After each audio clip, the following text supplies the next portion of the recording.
In this video, I want to talk about the power of intent. When you're performing animal body work, your intent is going to be your intention, your purpose, your goal, what you're working towards during that session. And it's really important when you're working on an animal, whether you're doing massage, body alignment, craniosacral therapy, Reiki, whatever modality that you're utilizing, you want to have a clear and strong intent before you begin utilizing that modality. So your intent could be anything as basic and simple as you want to help the animal. That could be your intention. You may not know exactly what you need to do to help the animal, but you have the intention that you want to help them and that you want to do whatever is necessary to give them some relief from whatever they're suffering from. You could also have a more clear intention. You could have an intention that you know that the longissimus dorsi muscles are tight and spasmed on one side. So you have the intention that you're going to go in and you can visualize exactly the massage techniques that you're going to use or the kinesiology tape that you're going to place over them, and you can visualize that what you want to do is help those muscles relax. That's a very clear intention.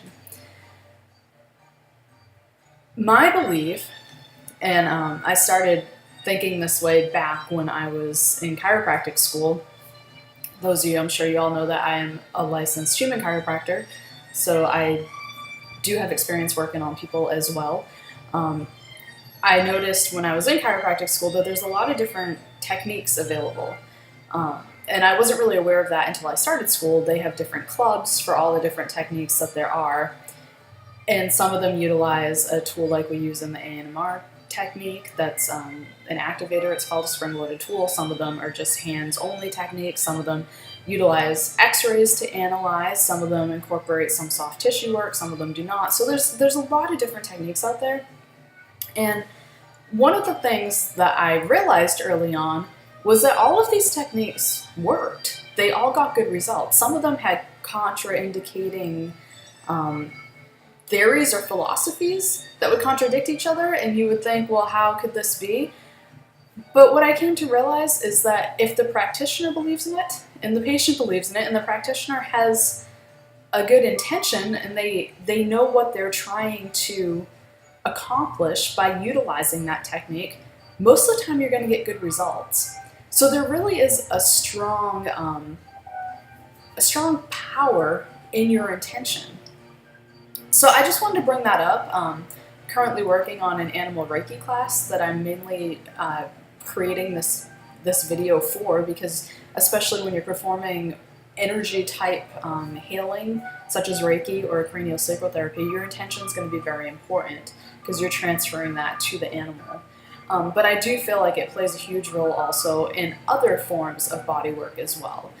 As long as you have a clear goal of what it is that you're trying to achieve, as long as you have good intentions, as long as you're in a positive state of mind, and you know what it is that you want to accomplish, you're going to have better results.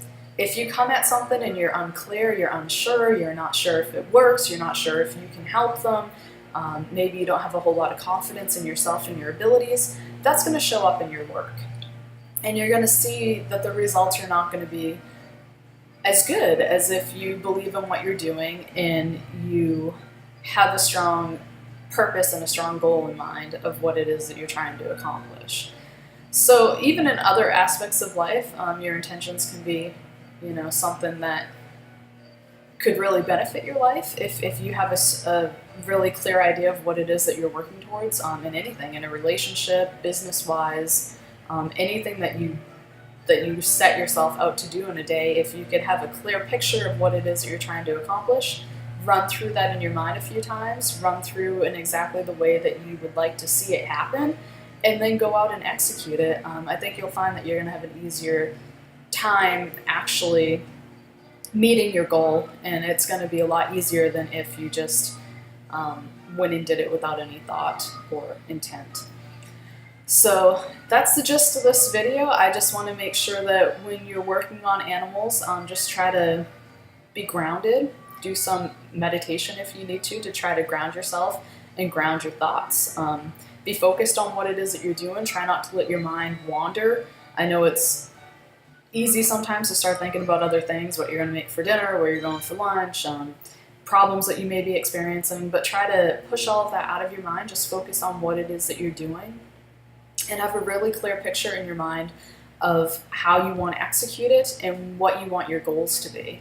And I think you're going to find that you're going to have much better results when you start doing that. So hope this video helps and finds you well.